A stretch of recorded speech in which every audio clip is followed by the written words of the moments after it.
आनन्दरूपाय विश्वोत्पत्त्यादिहेतवे तापत्रयविनाशाय श्रीकृष्णाय वयं नमः। इस श्लोक का मंगलाचरण करके श्रीमद् वेदव्यास जी ने भागवत को लिखा हुआ है। तो सबसे पहले हम इस मंगलाचरण का अर्थ जानते हैं। तो भगवान नारायण का एक नाम क्या है? सच्चिदानंद। सच्चिदानंद भगवान का नाम है। तो सच्चिदानंद कितने वर्ण से बना है? तो सच्चिदानंद 3 वर्ण लगे, उनको हम संधि विक्षेप करते हैं। तो सत प्लस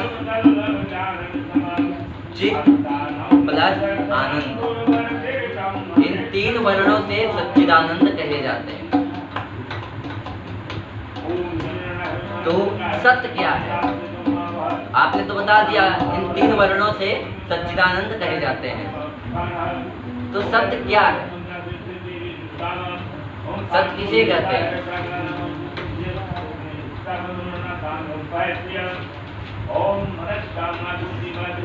सत्य क्या है? सत्य किसे कहते हैं?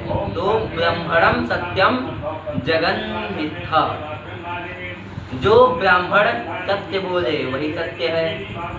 ईश्वरस्य सत्यम, ईश्वर सत्य है। कैसे है? क्या है उनमें कि ईश्वर सत्य है? तो एक उदाहरण के माध्यम से हम लोग समझें। कभी कभी हमें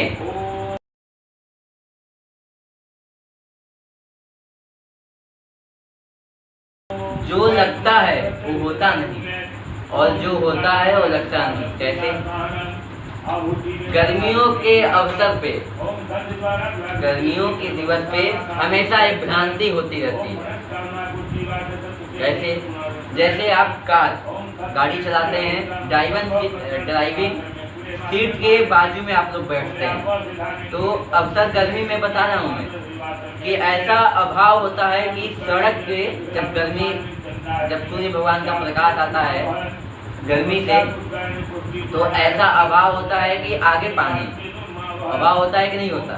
होता है कि आगे पानी है, और जब हम वहाँ जाके देखते हैं तो पानी नहीं होता। एक भ्रांति है। हम सोचते हैं कि हाँ आगे पानी दिख रहा है, वो एक माया रूपी होती है भ्रांति। हम भ्रांति सोच बेताल जे संसार है, सब भ्रांति है। कोई संसार में किसी का नहीं है।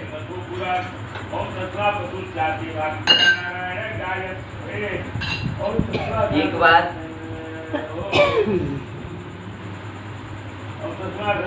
मीराबाई से एक व्यक्ति ने पूछा, सत्य किसे कहते हैं?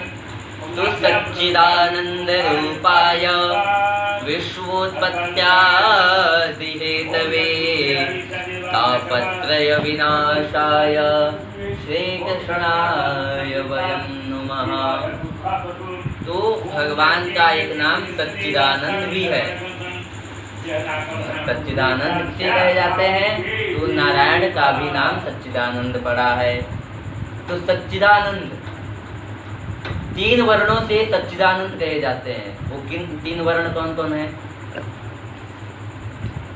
इनका मैं संधि विच्छेद करता हूँ। सत प्लस चित प्लस आनंद। सत, चित और आनंद, इन 3 वर्णों से भगवान सच्चिदानंद कहे जाते हैं। तो वेदव्यास जी ने लिख लिया सत और चित और आनंद, इससे सच्चिदानंद कहे जाते हैं। तो सत्य क्या है, चित क्या है और आनंद क्या है? इसका उदाहरण हम देते हैं। तो सत्य, ब्रह्मणस्य सत्यम जगन मिथ्या। ब्राह्मण सत्य है। ईश्वरस्य सत्यम, ईश्वर भी सत्य है। तो आप लोग पूछेंगे कैसे सत्य है? क्या उनमें गुण है कि वो सत्य है? कोई भी सत्य हो सकता है, हम भी सत्य हैं, आप भी सत्य हैं। हम ऐसा उनमें क्या देखें कि वही सत्य है? तो उदाहरण के माध्यम से जैसे हम लोग गर्मी के समय बता रहे माता जी, गर्मी के समय गाड़ी चलाते हैं तो गाड़ी ड्राइविंग सीट के बाजू में बैठते हैं तो हमें ऐसा अभाव होता है, गर्मी का है, कि हमें रोड पे लगता है कि पानी भरा है आगे। अभाव होता है कि नहीं होता? कहीं होता है अभाव। तो ये भ्रांति होती है हम लोग की, वहाँ जाके देखते हैं तो पानी नहीं है, तो ये भ्रांति हो गई कि दिख तो रहा है लेकिन है नहीं। वैसे ही जो माया रूपी ये संसार है तो संसार है, लेकिन जो दिखता है वो होता नहीं, और जो दिखता होता है वो दिखता नहीं। कैसे?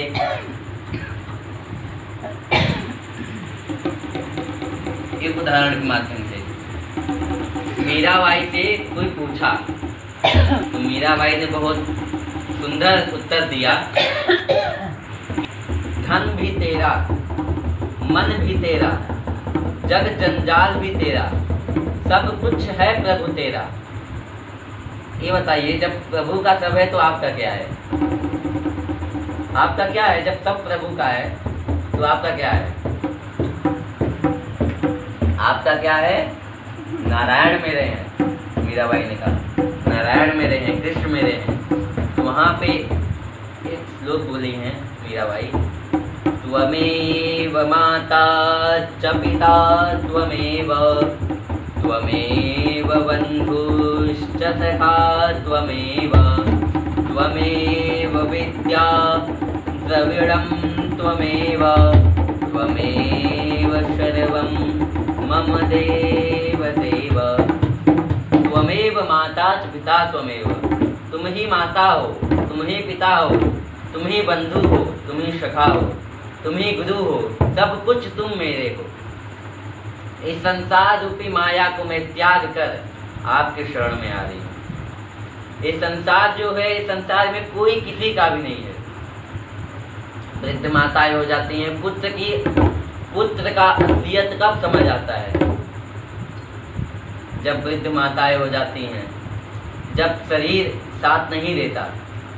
पुत्र किस लिए होता है? कि बुढ़ापे में हमारा सहयोग करे, हमारा ध्यान रखे। इसलिए पुत्र को हम लोग जन्म देते हैं, पालते पोसते हैं, बड़ा करते हैं, किसी काबिल बनाते हैं कि कम से कम दो वक्त का रोटी तो कमा दे। इसलिए हम उसको बड़ा करते हैं। और जब वृद्धावस्था आती है तो पुत्र अपना जात दिखा देता है। जभी तक वो आपको मानेगा तब तक वह पत्नी रूपी मुख का दर्शन ना करे, तभी तक आपको मानेगा। नहीं तो उसके बाद पत्नी बच्चों के मैया को मानेगा। ये संसार का नियम है, कलयुग का ऐसा नियम है, उसके नियम के विरुद्ध कोई नहीं है। आप देख लीजिए, राम जी का ही देख लीजिए। 14 वर्ष जब वनवास हुआ, लंका में जाके सीता माँ रही हैं, तो इतने वर्ष तो उन वनवास में थी और लंका भी चली गई। इतना कष्ट उन्होंने सहा, फिर भी कालंक लग गया उनके ऊपर। यही सृष्टि का नियम है। यही सब एकदम अनंत विभाषाएं, अनंत प्रकार के सब जितने भी पब्लिक जनता होती है, अनंत बात करती हैं। किसी के चरित्र के, किसी के कर्म के, किसी के बारे में चुगलखोरी इस संसार में बहुत है। और एक बात बताना चाहता हूँ कि जैसे द्वापर और सतयुग में भगवान के भक्त 30 साल 35 साल तपस्या करते हैं, तब भगवान उनको जाके कहीं मिलते हैं।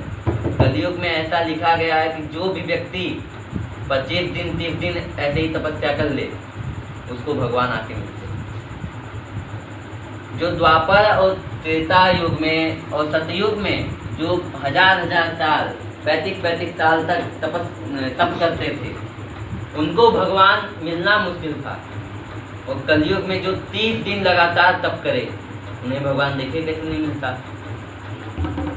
और हम लोग कहाँ थे? सत्य। मीराबाई ने कहा कि मेरे तो गिरधर गोपाल दूसरों ना कोई, मेरा कोई नहीं है, मेरे बस गिरधर गोपाल कृष्ण भगवान है। ये सब मोह माया है। और भगवान सत्य कैसे हैं?